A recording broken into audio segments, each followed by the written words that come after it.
All right, everyone. At this time, we're going to get started. So I just want to welcome you and thank everybody for joining us today for Hay Group's Reward in Latin America webinar. My name is Larissa Stefanishin, and I am part of Hay Group's team in Philadelphia. I'd like to let you know that today's webinar is in listen-only mode in order to minimize the background noise, but we encourage you to send your questions through the chat feature at the bottom left of your screen. And just so you know, we will be reviewing your questions at the very end of the presentation. Also, please note that you can maximize your screen in order to make the slides bigger and easier to read. Today's call is scheduled for an hour. We'll spend about 45 minutes or so going through the presentation and leaving the rest of the time for any questions that you may have. And lastly, please know that all attendees today will receive a copy of today's presentation in the next few days. So today's webinar is a part of our webinar series called Managing International Reward. So if you are interested in any of the other topics presented on the slide in front of you, we'll be holding these sessions throughout the first few weeks of July.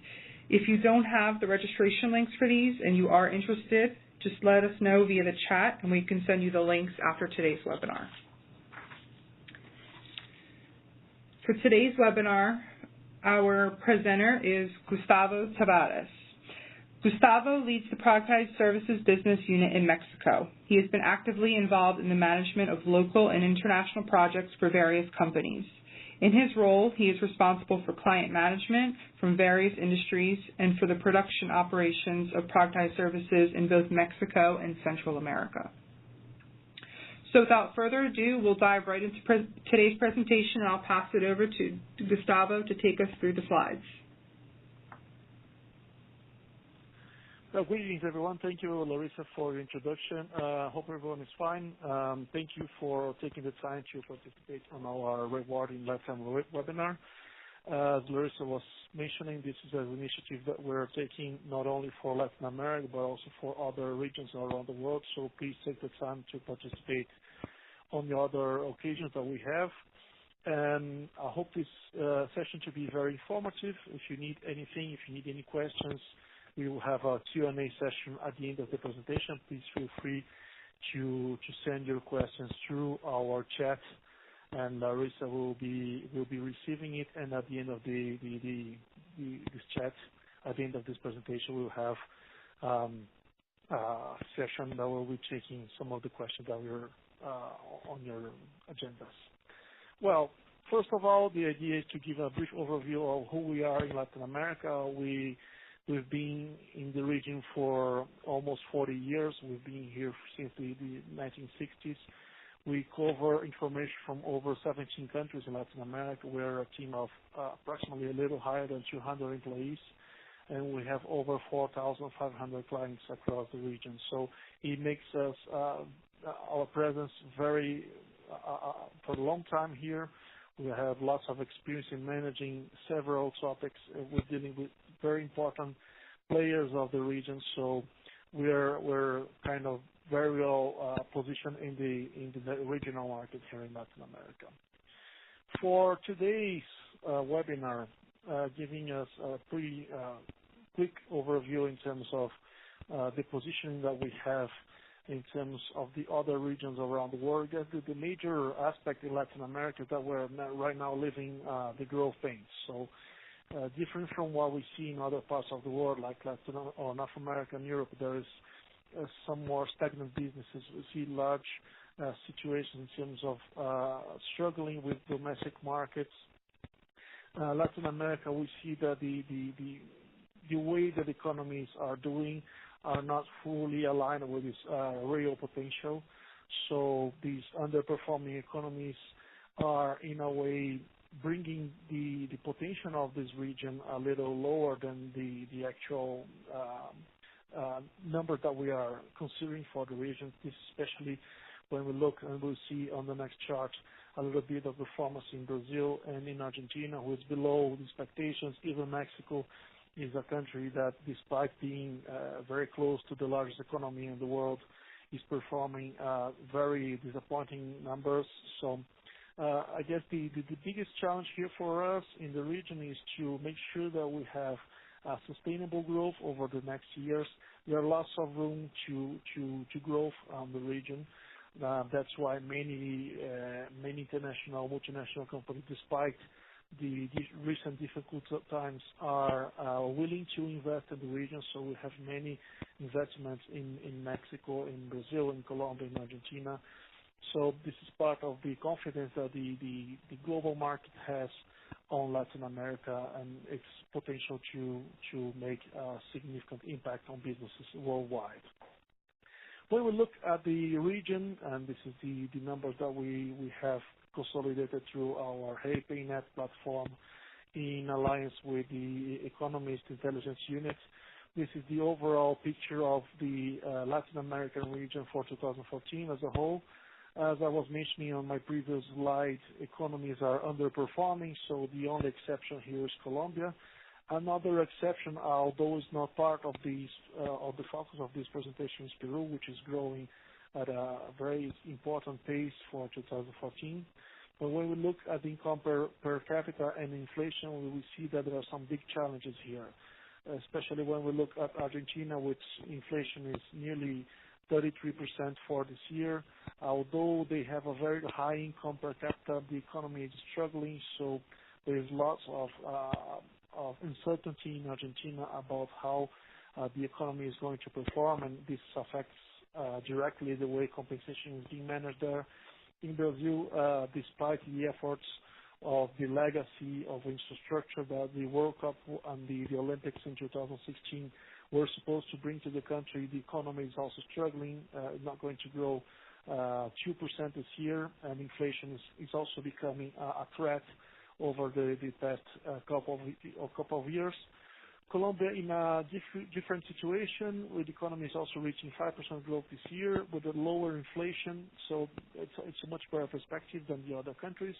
And the next with the situation that we have mentioned already, GDP growth very far away from its real potential, and inflation that sometimes it's considered to be masked by other elements, something that I'm going to discuss a little further during the presentation. When we take a look at the way compensation is being managed in Latin America, something that we have to bear in mind is the level of compensation that we see for junior and for senior positions tend to be very different when we compare Latin America reality with other parts of the world. So this first chart here, I like to present you what is the typical amount of total cash, annual total cash in US dollars, comparing the reality in Latin America versus the reality in US and China, for example. So what we see is that the differences tend to be very high. So remarkably, US salaries tend to be twice as high as the average of Latin America when we're looking at junior positions.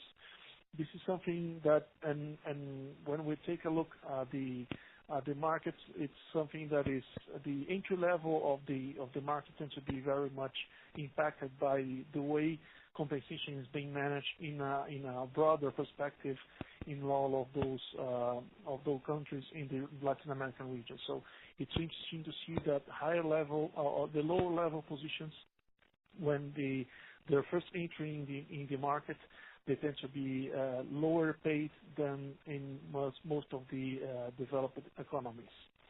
On the other hand, when we take a look at more senior positions, then that's the funnel effect that we see. So as people climb up the structures and climb up the ranks and they reach managerial positions, those differences tend to be lower in Latin America than the developed economies.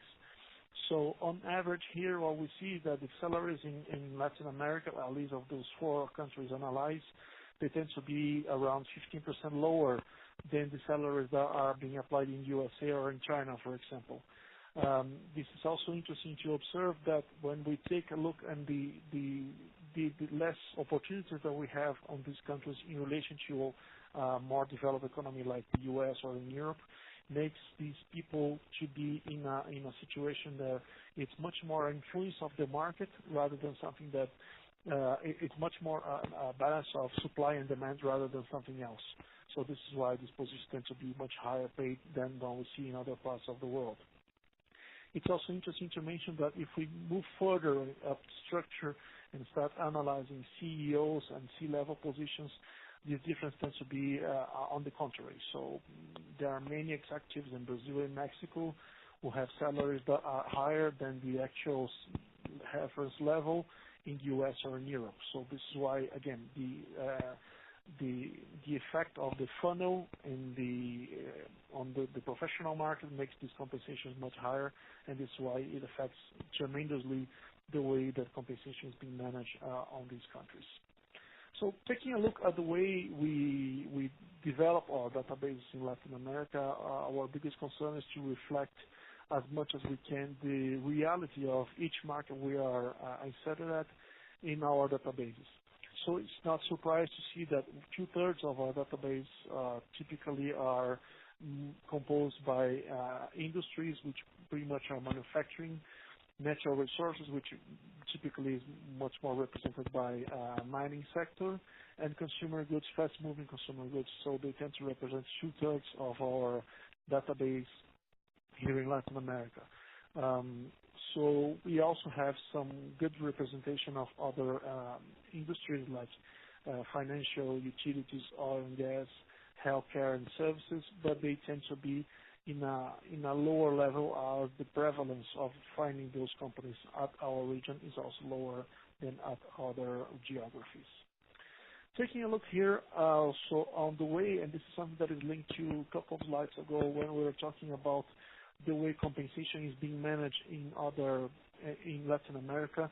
Something that is also a topic of concern to many international companies that are first managing compensation in Latin America is the way that we are going to apply the market references that we obtain from the market into the hierarchical structures of companies.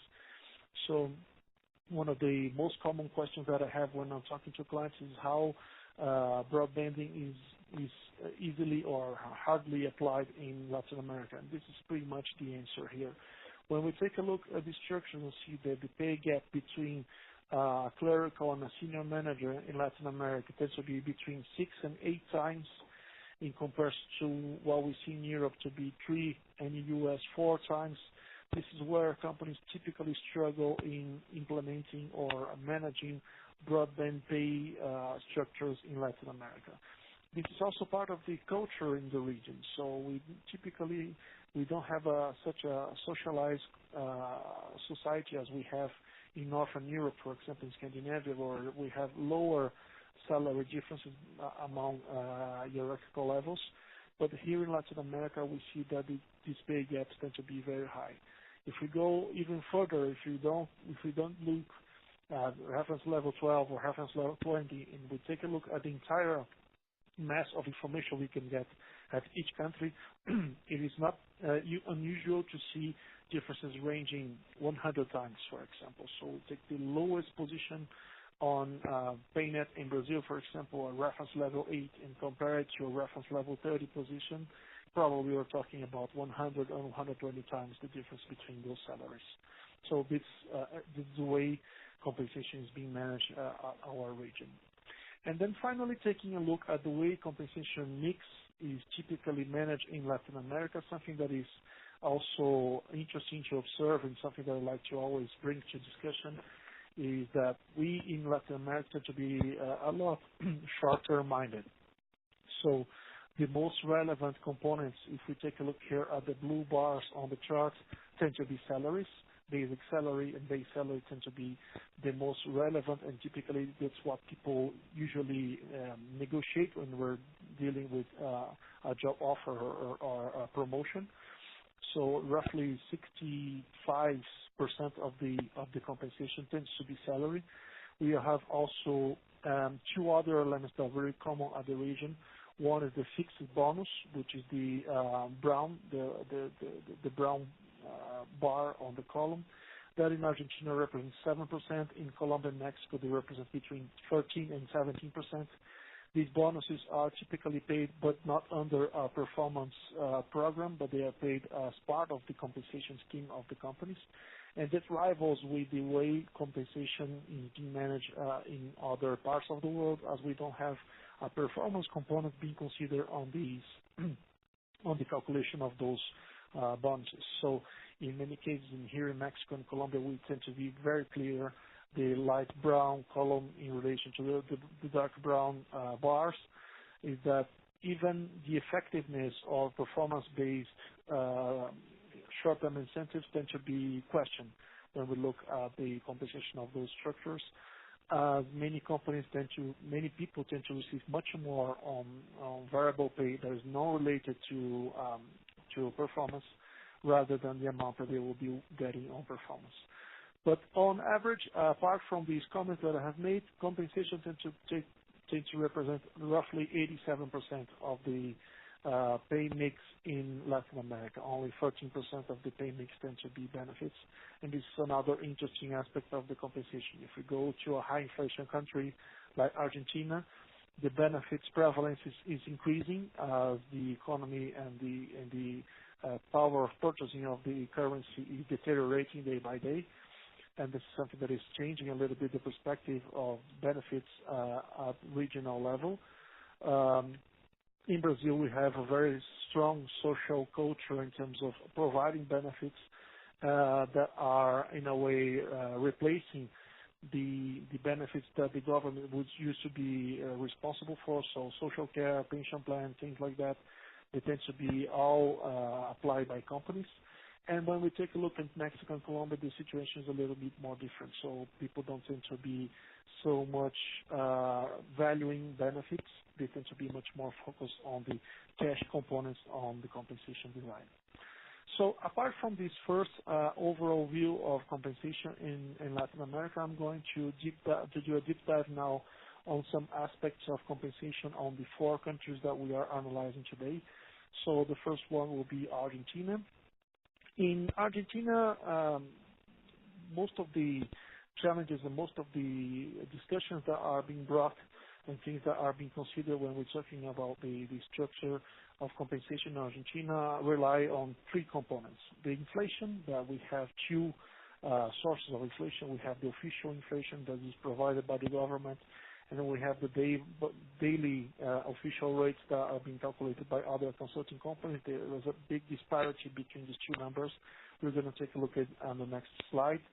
We have the unions that are playing a very important and influencing role on the way compensation is being managed as well, because they are trying to increase the competitiveness and the purchasing power parity of their employees, and they're pushing very high the bar in terms of making these adjustments as close as possible, as frequent as possible, in order to guarantee that those people are not losing their purchasing power specifically. And third component is the way that the government is influencing on the economy or intervening on the economy. So keeping exchange rates in a lower level than what is normally being expected. So there's not a free float in terms of exchange rate in Argentina. Capital flows is also a big topic right now, because most of the money wires from Argentina are being now controlled by the government. So there's lots of restriction over that. So it's another topic that is causing a lot of concern in Argentina itself. So moving on to the historical evolution of inflation in wage increases in Argentina. Those 4 lines here, I guess I would like you to pay attention to the full lines here, a blue one at the top and a gray one right behind it. These are the unionized and non-unionized employees' collective agreements for the past years. As you can see, in comparison to the light dotted line that we have in the bottom of the presentation, which is the official inflation index, which there is a huge gap. So the government took almost 5 years to recognize that inflation was out of control. So you cannot justify having inflation at 1% while we have salary adjustments on top of 20s. So this is the way compensation was being managed in Argentina. There was a lot of uncertainty in terms of how these would affect the competitiveness of salaries there. So when we take a look and we see that inflation for 2014 is peaking 33%, and salaries are not following such losses. So there's a real dilemma here in how can we or how companies are able to ensure that there wouldn't be reducing purchasing power for the Argentinians and harming even more the economy, as we don't have the levels of consumption that would be required to make sure that the economy wouldn't be affected by those downturns. So in terms of the reward practices, when we take a look at the major topics that are being considered by human resources in Argentina, so influences, and then the biggest question here is if inflation is influencing salary adjustments or vice versa. So we came to a point where we are much more concerned if the salaries are pushing inflation or inflation is being pushed by salaries. So because especially when we take a look at when to do the salary adjustments here, companies are already considering to have 3 adjustments per year. So we already have 2 legally required. So so many companies are now considering to have a third annual adjustment year over year. So apart from these adjustments that are being forced by negotiations with the unions, many companies are considering as well to raise salaries and increment merit options on top of the salaries adjustments to make sure that people are receiving necessary percentages of adjustment year over year in order to ensure their competitiveness, to ensure the competitiveness in relation to the market. So there are many promotions and horizontal movements being considered by companies in Argentina, even expatriations, something that is also calling our attention to see that many positions in Argentina are becoming regional positions in order to ensure that we are able to justify salary adjustments for these roles. And also we see that the biggest trend right now that is being discussed is the implementation of more aggressive total rewards and benefits plans to those positions. It is a way to mask the lack of competitiveness that we see as the currency, as I was mentioning before to you, is deteriorating year over year.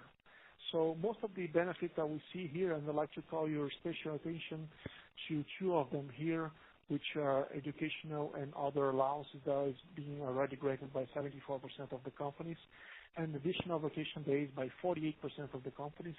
So these are ways that companies, some are decisions that companies are making in order to make sure that we're keeping employees happy and satisfied, although we're not able to give them the necessary salary adjustments that are required due to the inflation that we see nowadays in Argentina. So this is typically what we see. So apart from the usual benefits, we see the uprise of those other benefits that are calling our attention, things that we see as a trend to many of the Argentinian databases. So taking a look at the way we are forecasting salary adjustments for 2014, we're seeing that 2014 expectations are around 28%, but as I was mentioning to you before, 28% would be great if it wasn't for the inflation of 33%. So at the end of the day, salaries are going to be decreasing by 5% if we take the inflation out of this equation. Most of the adjustment that we see on the industries in Argentina tend to be around this 28%, exception made on natural resources that are typically the mining companies, and oil and gas sector, which is probably much more in a better health situation than the other segments, and they're probably much more capable of implementing adjustments that are even 20 or 30% higher than the adjustments that are being considered by the average of the industries.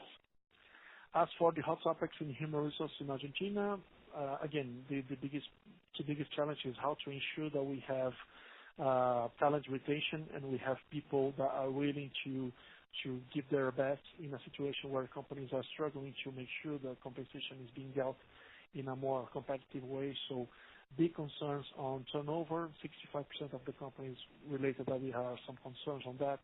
Retention, 67%. Maintenance and competitiveness of benefits on other 60%. engagement 47%, and development and recruiting between 35 and 28%. So these are the major topics and the major objectives in human resources in Argentina for 2014, as well as the other challenges that we have already mentioned. So the economic scenario for 2014 and 2015, which is lots of uncertainties as well. Income tax impact on salaries, because this is another element. It's not just that the salaries are losing their purchasing power, but the IRS percentages are not being adjusted to these inflation rates. So those adjustments are pushing people upwards the tax rate application, and people are getting to pay more taxes over the salary that they are already paying. There's losing its competitiveness against inflation. Focus on total reward and long-term incentives. Again, this is very new to us, and we see that in Argentina especially, people tend to be very short-term mindset in terms of compensation. Salary negotiations with unions, retention problems with talent, and war for talent itself as a big issue for human resources in Argentina as well. Okay. So moving on to Brazil, the idea here is to present you an idea, a broad perspective of how Brazil is also being facing those challenges that they have over the past years. And probably the biggest thing here is that the economic scenario is being very restrictive in Brazil. So as I was mentioning before, most of the infrastructure legacy that was expected to be part of the legacy from the World Cup and the Olympics hasn't become a reality. So this has brought a lot of frustration in Brazilians in terms of the way that they are being perceiving the overall performance of the economy and the real numbers. There's also a lot of inflation concerns. So inflation has reached by 6% in 2013 and is expected to go by 6.5 in 2014. This is typically because of the higher amounts of money available on the market for credit. So this is pushing inflation a little higher. So instead of the government trying to control a little bit more its costs, the message that they're giving is otherwise that. So they're going on the opposite direction. They're going to expend more, and this is pushing inflation higher. The private sector has reported last year 27% of the companies haven't reached their business targets for this year, and almost two-thirds of the companies are setting higher bottom line targets for 2014, which is so we didn't have a great year last year, and the expectation for this year is to perform even better than we had last year. So there is a lot of expectations here in terms of how the economy is going to behave, especially in a situation where we have almost 1 month of the year fully occupied by the World Cup. So this is a big challenge for many Brazilians. And we don't see big changes in terms of headcount and on the companies, although we see that companies are increasing their turnover from 15 to 20% on average. So the biggest trends in human resources that we have in Brazil are typically divided in two separate groups. Collective bargains, which is very well familiar to everybody who is managing compensation in Brazil, is expected to be 1.5 points on top of inflation, so 1 percentage points on top of inflation in 2014. However, the expectation for this year is that this percentage should be reduced and becoming similar or lower than the percentage that we had in 2014. So the pay gap or the gap between inflation and salary increases is narrowing, and something that we're going to see on the next slides.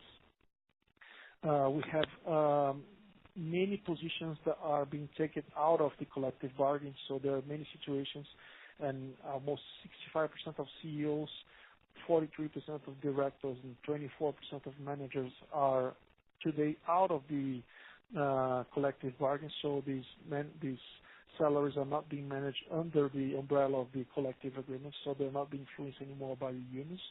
This is something new as well, so it's a way to make sure that we don't have necessarily to raise salaries for for certain levels of positions that are not typically being required to do that, but they would be required to be much more focused on short-term incentives. This is the reading that we have over this topic. And then when we look at the performance bonus, again, short-term incentive payouts tend to be at similar levels to 2014 for 60% of the companies. Targets, however, still tend to be the highest amounts in relation to worldwide practice in Brazil. So the target amounts tend to be very high, but the overall paid outs tend to be much lower than they actually are, especially because of something that was mentioned before. There are some companies that are struggling to reach their results, and 36% of the companies are intending to adjust their short-term incentive plans for 2014. The vast majority are considering the reset of targets and payouts, and for long-term incentives, this percentage is expected to be at 23%. So, and something interesting on long-term incentives that companies are openly discussing the combination of plans to ensure that there wouldn't be any impact on the on any eventual decline of any plan on the long term. So something that was mentioning on the previous slide, the gap between inflation and salary adjustments in Brazil, which used to be up to 2 points percentile, in the past days it's been this narrowing those differences, and now we're reaching to a situation where the inflation expected for Brazil is around 6%, and the market movements are expected to be at 6.3%. And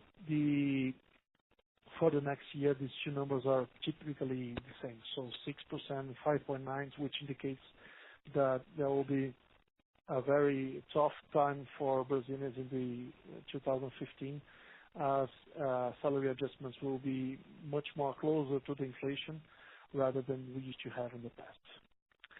And mentioning the HR topics on the HR agenda for Brazilians, typically the three top priorities are leadership development, so lots of concerns in terms of making sure that we have the necessary competencies being implemented to both attract and retain talent. So these are very big concerns, especially in a situation where we don't have the necessary amount of money to invest in bringing people with higher salaries. So this is a big topic. Organizational climate is also a big challenge. I guess very much similar to what we see in Argentina, as we don't have many resources to raise salaries. So the idea is to make sure that the climate is fine, because most of the companies have big challenges in terms of delivering their results, their bottom line results on 2014 and 2015. So it's a big issue to make sure that everybody's committed and everybody's on board with the talent, with the company's targets and expectations. And finally, there is a big challenge as well in the talent attraction orientation, something that we have been discussed here. 70% of the companies have faced hiring difficulties in 2014, especially for technical positions. And 26% of the companies are already managing engineer salaries and careers in separate. So they don't have those positions being managed within the rest of the structure, but in a separate salary table, separate policies, and etc. Very concerning number here is that roughly 90% of the companies don't have a structured rotation program, which is affecting companies. And the social program is something that is also on the agenda of human resources, and it's part of the concerns that many HRs in Brazil are facing for 2014 and 2015. All right, moving on to Colombia. Colombia, we don't see that. It's a much more bright situation. Hopefully, we have a better scenario to share with Colombia. So we have a positive outlook despite all the challenges that we have in Colombia. So typically, we're looking at infrastructure problems in Colombia, although construction and housing industries are performing very well. We see very slight expansion in industries, and sales are declining in Colombia, which is a concern. Colombia has been ranked as the 69th best country in terms of competitiveness in a recent survey out of 148 countries. I'm sorry. And the current scenario for the next year is that there has been just closed the elections in Colombia. The official situational candidate, Juan Manuel Santos, was re-elected for a second term, so indicates that there will be no big changes in Colombia for the next years. As the evolution of inflation and wage increases in Colombia, we see a clear trend here that also not only the inflation is raising, but also salary adjustments are raising. The big thing here is that differently from what we see in Argentina and in Brazil, those gaps tend to be very clear. So salary adjustments tend to be considerably higher than inflation, at on average 2.1 percentage points above inflation, which is good news.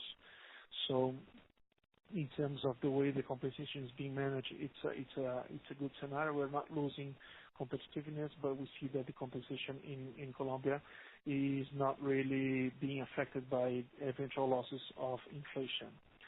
In terms of hot topics in the HR agenda, the priorities tend to be the review of standards, processes, and subsystems in human resources. There is a big issue in Colombia in terms of reviewing talent management processes, redesigning structures, reevaluating corporate positions, hierarchical levels, integrating human resources subsystems like compensation and development to the rest of the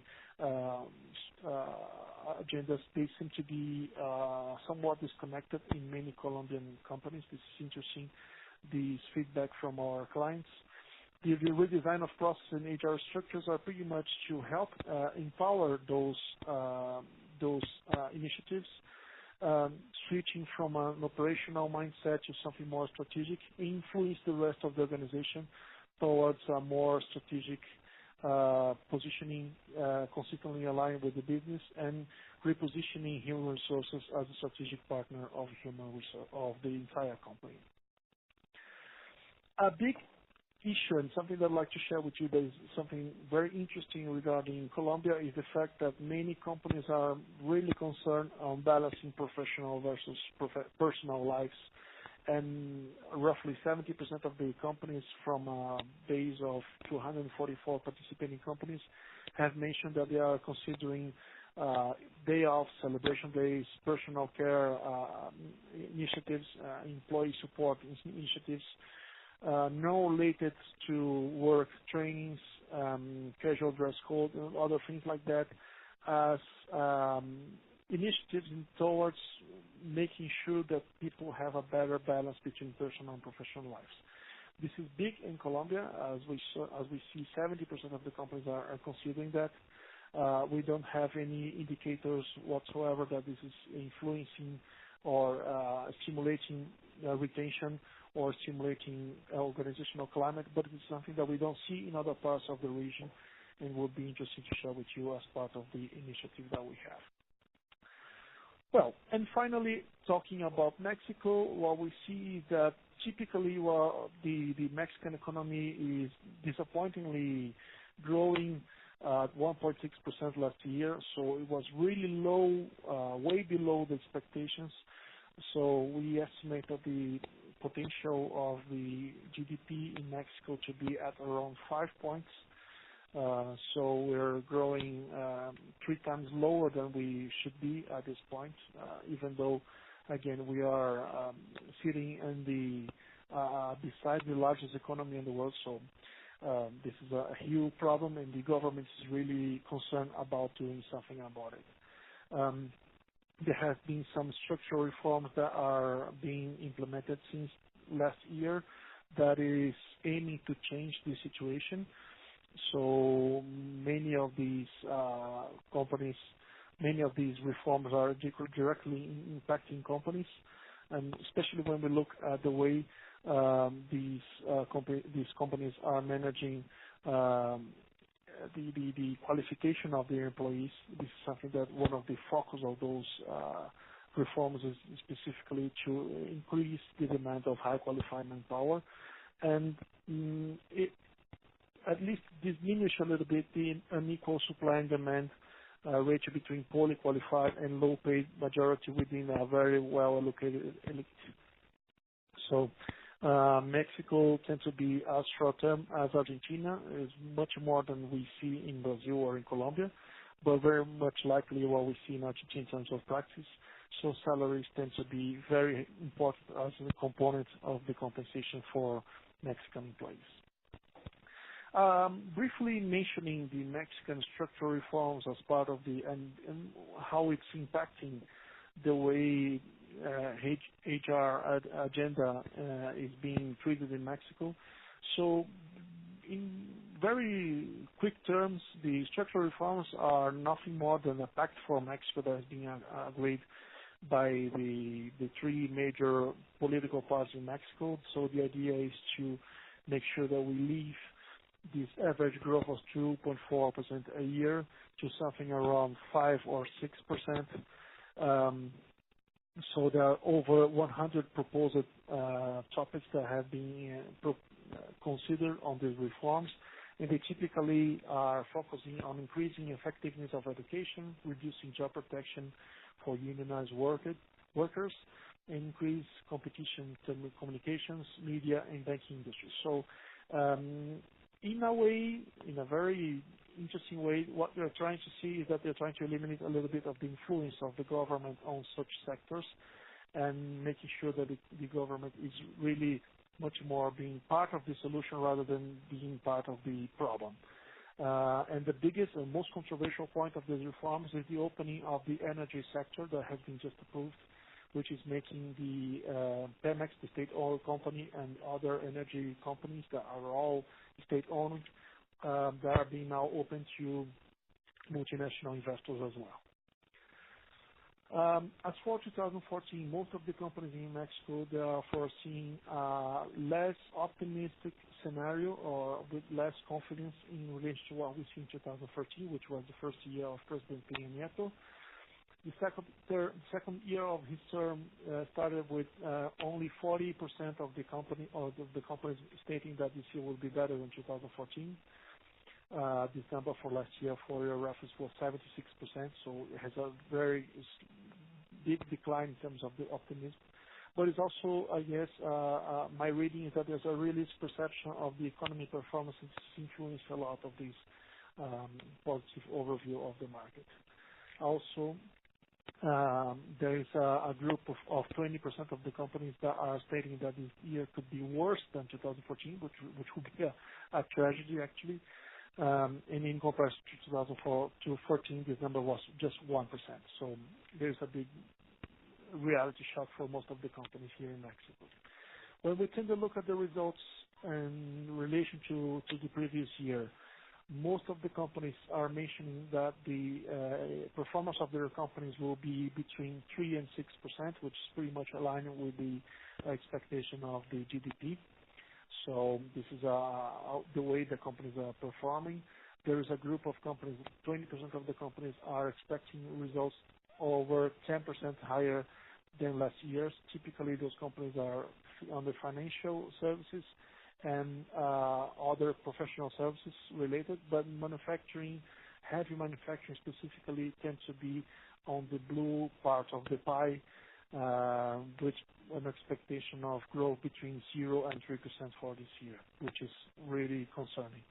In terms of headcount for 2014, 52% of the companies have mentioned that there will be no changes on headcount for this year, although 30% are planning to expand their operations here in Mexico.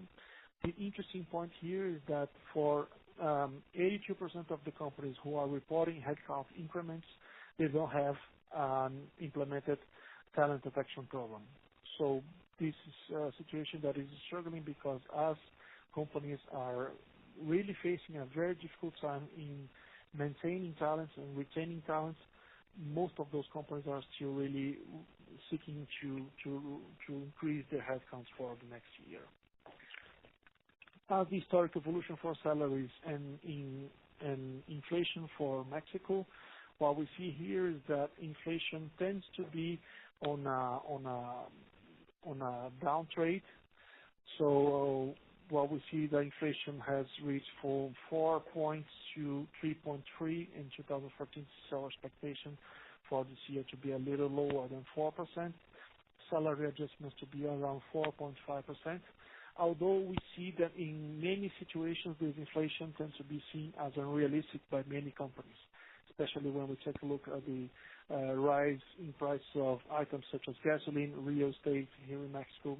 So it's not really perceivable, this 3.9% inflation that the government is managing, but it's something that is being considered as part of the adjustments for the year.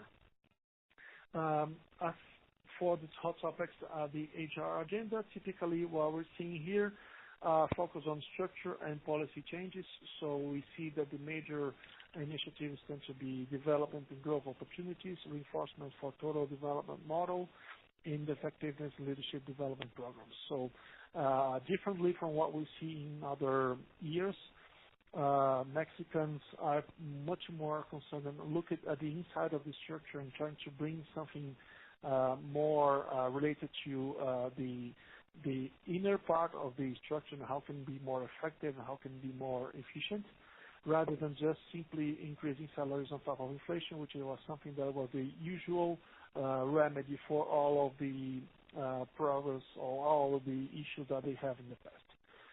So this is typically most of the items that we had in Mexico.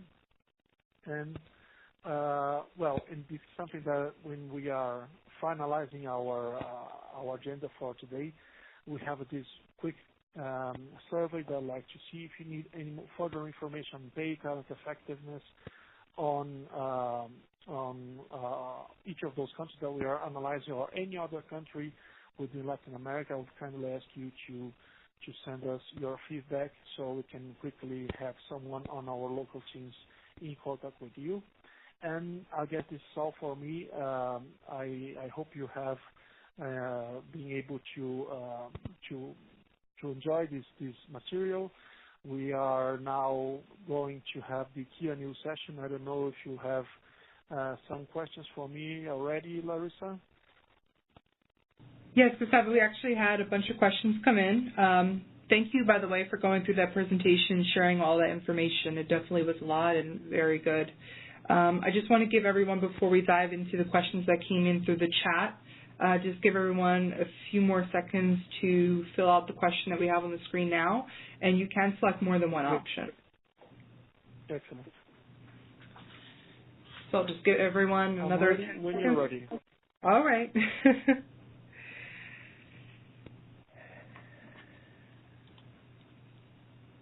All right, everyone. Thank you for your responses to that question. I just want to remind everyone again that today's webinar was recorded and will be posted to our website. All attendees will receive a copy of the presentation in the upcoming days, so look out for an email from me about that. Now I'll start to go through some of the questions that came through the chat. Conscious of time, we'll only go through a few, and any that we don't get to, Gustavo or myself will reach out to you to provide you with an answer and help you out. So the first question, Gustavo, that I see that came in that I want to ask relates to Argentina, and it asks, do union agreements in Argentina cover C-level positions or executives or senior management? Typically in Argentina, the collective union agreements they tend to be covering most of managerial positions, and they don't cover executives in general. So we don't have those positions being influenced by union agreements in Argentina. Okay. Another question related to Argentina asks, a 30% salary increase is being considered 2 to 3 times per year. Now, does that mean the total for the year is 30%, or is it 30% each time, making it between 60% and 90% in a year? No. The overall for the year will be 33%. Those 33% normally they aren't applied equally throughout the year. So part of these adjustments are made on the first half of the year. Roughly 2/3 of these adjustments are made in the first part of the year, and the rest of it is applied on the second part of the year. Okay, great. Thank you. We'll skip to another country and focus on a few questions there. So regarding Mexico, what happens with mandatory profit sharing programs in Mexico after the approval of the recent structural reforms? Well, it's a very good question. The latest survey that we have conducted with our clients in Mexico state that the companies that have already applying those profit sharing programs to their employees, they typically don't have any changes. So nothing will change to people who already have or are already eligible to those profit sharing programs. What is happening is that there used to be lots of outsourced personnel in Mexico, so many people who worked for the company but wasn't necessarily being hired by the company, and they wouldn't be necessarily eligible to those profit sharing programs.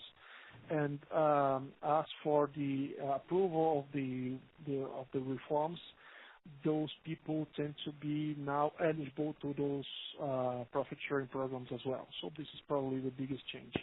There wouldn't be any change for people who was already receiving those incentive plans.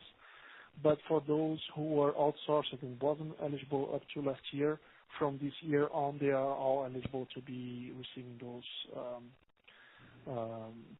incentives. All right, fantastic. Another question related to Mexico, somebody's situation. They ask, my company has a production facility in a city near the U.S. border. How do salaries at that region, are they influenced by compensation practices in the U.S.?